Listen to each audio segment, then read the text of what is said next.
ನಿನ್ನೆ ಸೋಷಿಯಲ್ ಮೀಡಿಯಾದಲ್ಲಿ ಒಂದು ಸುದ್ದಿ ತುಂಬಾ ವೈರಲ್ ಆಗಿತ್ತು. ಅದೇನಪ್ಪಾ ಅಂದ್ರೆ, ದೂರದ ರಾಜಸ್ಥಾನದಲ್ಲಿ ಕರ್ನಾಟಕದ 3 ಪೊಲೀಸರು ಲಂಚ ಸ್ವೀಕರಿಸುವ ವೇಳೆ ಅಲ್ಲಿನ ಎಸಿಬಿ ಅಂದ್ರೆ ಆಂಟಿ ಕರಪ್ಷನ್ ಬ್ಯೂರೋಗೆ ಸಿಕ್ಕಿಬಿದ್ದು ಅರೆಸ್ಟ್ ಆಗಿದ್ದಾರೆ ಅನ್ನುವಂಥದ್ದು.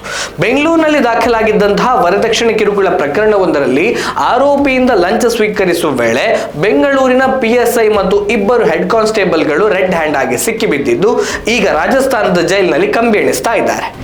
ಈಗ ನಾವು ಹೇಳೋಕೆ ಹೊರಟಿರೋದು ಈ ವರದಕ್ಷಿಣೆ ಕಿರುಕುಳ ಪ್ರಕರಣದ ಬಗ್ಗೆ ಅಲ್ಲ, ಬದಲಾಗಿ ರಾಜಸ್ಥಾನದ ಎಸಿಬಿ ಅಂದ್ರೆ ಆಂಟಿ ಕರಪ್ಷನ್ ಬ್ಯೂರೋದ ಕಾರ್ಯವೈಖರಿಯ ಬಗ್ಗೆ.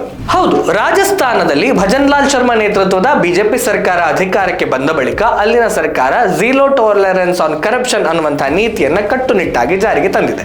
ಜನಪ್ರತಿನಿಧಿಗಳಿಂದ ಹಿಡಿದು ಅಧಿಕಾರಿಗಳವರೆಗೆ ಈ ಭ್ರಷ್ಟಾಚಾರದ ವಿರುದ್ಧ ಶೂನ್ಯ ಸಹಿಷ್ಣುತೆಗೆ ಬೆಚ್ಚಿಬಿದ್ದಿದ್ದಾರೆ.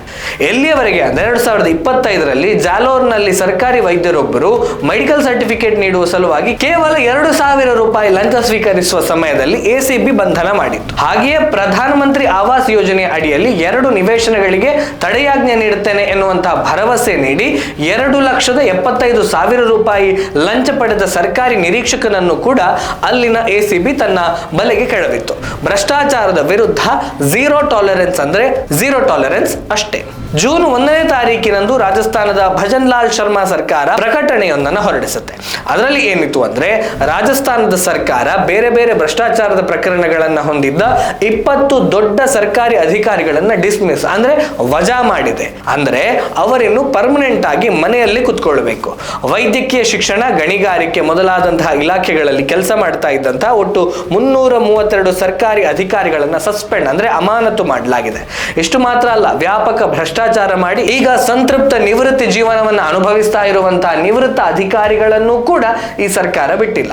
ಬೇರೆ ಬೇರೆ ಭ್ರಷ್ಟಾಚಾರ ಪ್ರಕರಣಗಳನ್ನು ಹೊಂದಿದ್ದ 17 ನಿವೃತ್ತ ಅಧಿಕಾರಿಗಳ ಪೆನ್ಷನ್ ಅಂದ್ರೆ ಪಿಂಚಣಿಯನ್ನ ನಿಲ್ಲಿಸಲಾಗಿದೆ. 577 ಪ್ರಕರಣಗಳಲ್ಲಿ ತನಿಖೆ ಮುಂದುವರೆದಿದ್ದು ಮುಂದಿನ ದಿನಗಳಲ್ಲಿ ಇದರ ಬಗ್ಗೆಯೂ ಕೂಡ ಕ್ರಮ ಕೈಗೊಳ್ಳಲಾಗುತ್ತದೆ ಅಂತ ಪ್ರಕಟಣೆಯಲ್ಲಿ ಹೇಳಲಾಗಿದೆ. ಸಾರ್ವಜನಿಕರಿಗೆ ಪ್ರಾಮಾಣಿಕವಾಗಿ ಸೇವೆ ಸಲ್ಲಿಸಲು ವಿಫಲವಾದ ಅಧಿಕಾರಿಗಳನ್ನ ಸರ್ಕಾರಿ ಸೇವೆಯಲ್ಲಿ ಉಳಿಸಿಕೊಳ್ಳಲಾಗುವುದಿಲ್ಲ ಅಂತ ಸ್ವತಃ ಮುಖ್ಯಮಂತ್ರಿಗಳೇ ಕಟ್ಟುನಿಟ್ಟಿನ ಆದೇಶವನ್ನು ನೀಡಿದ್ದಾರೆ. ರಾಜ್ಯದ ಚುನಾಯಿತ ಸರ್ಕಾರವನ್ನು ಮನಸ್ಸು ಮಾಡಿದರೆ ಏನು ಬೇಕಾದರೂ ಮಾಡಬಹುದು ಅನ್ನೋದಕ್ಕೆ ರಾಜಸ್ಥಾನ ಸರ್ಕಾರದ ಭ್ರಷ್ಟಾಚಾರದ ವಿರುದ್ಧ ಝೀರೋ ಟಾಲರೆನ್ಸ್ ಅನ್ನುವಂತಹ ನೀತಿ ಒಂದು ಜ್ವಲಂತ ನಿದರ್ಶನ. ಕರ್ನಾಟಕದಿಂದ ವರದಕ್ಷಿಣೆ ಕಿರುಕುಳದ ಆರೋಪಿಯೊಬ್ಬನನ್ನು ಹಿಡಿಯಲು ಹೋದ 3 ಪೊಲೀಸ್ ಅಧಿಕಾರಿಗಳನ್ನ ಲಂಚ ಸ್ವೀಕರಿಸುವ ವೇಳೆ ರೆಡ್ ಹ್ಯಾಂಡ್ ಆಗಿ ಹಿಡಿತಾರೆ ಅಂದ್ರೆ ಅಲ್ಲಿನ ಎಸಿಬಿ ಎಷ್ಟೊಂದು ಶಾರ್ಪ್ ಆಗಿ ಕೆಲಸ ಮಾಡ್ತಿರಬಹುದು ಅಂತ ನೀವೇ ಊಹೆ ಮಾಡಿ. ಭ್ರಷ್ಟಾಚಾರದ ವಿರುದ್ಧದ ಇಂತಹ ಕಠಿಣ ನಿಯಮಗಳು ಎಲ್ಲ ರಾಜ್ಯಗಳಲ್ಲಿ ಜಾರಿಗೆ ಬರಲಿ ಅನ್ನೋದೇ ನಮ್ಮ ಆಶಯ.